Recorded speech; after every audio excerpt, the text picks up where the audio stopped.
Francisco Hernandez is an immigration attorney. Thad Bingle is the principal at Command Consulting Group and former chief of staff for U.S. Customs and Border Protection. All right, so I'll start with you first, Francisco. What are the legalities here? You just heard all the details involved in this case. But bottom line, this man was a dreamer until he crossed over into Mexico without permission, and then he lost that protection.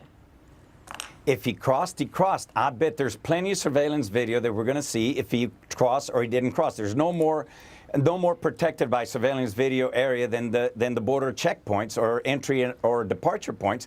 But that's beside the fact, and the fact that we're talking about a judge, a federal judge that was confirmed by a Republican Senate, mind you, after 2011. But what happened to President Trump's 10-point plan?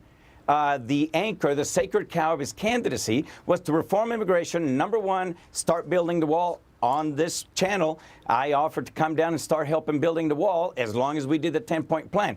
Where did it go?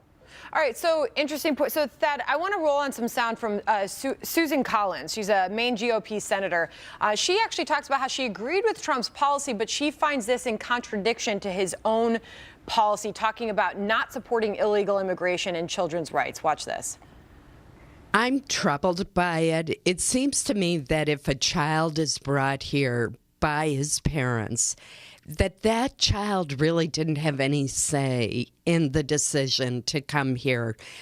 I don't support illegal immigration, but that isn't the child's fault.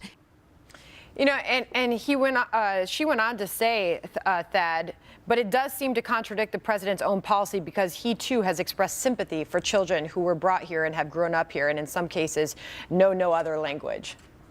But bottom line, I'm sorry. I don't know if Senator Collins had all the facts that were just articulated by William Lajeunesse and then Francisco, right, that in fact this individual had status, had left the country perhaps without following the process to get permission in advance. And that's not unique to Dreamers, by the way. That's true for any lawful permanent resident seeking a permanent green card. They're prohibited from leaving the country without advance permission. I don't think it represents any change in policy or the expressions that the president has made or Secretary Kelly about Dreamers or DACA participants not being an enforcement priority. But what they've never said is that when we encounter somebody in the course of our normal duties, whether they're DACA or any other status who may be here illegally, that we're not going to do our job. They've been very clear about that from the candidacy all the way through the transition to when the administration took over on January 20th, that when our agents and officers on the front line encounter people, they're going to enforce the laws that are on the books.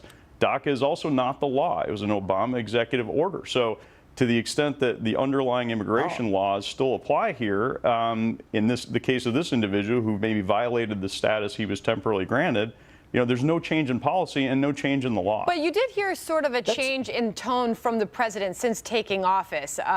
He said he would end the program during the campaign, but then he said since taking office, DACA is a very, very difficult subject for me. I will tell you. I'm sure you remember that moment, Francisco.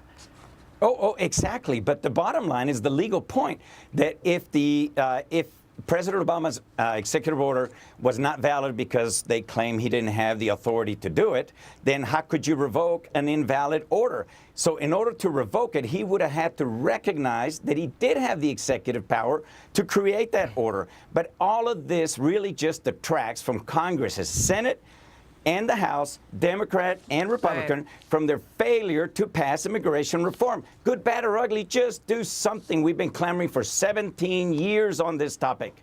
And then I'll let you have the last word, that if you could comment on the judge, Curiel, presiding over this case and how that's going to go.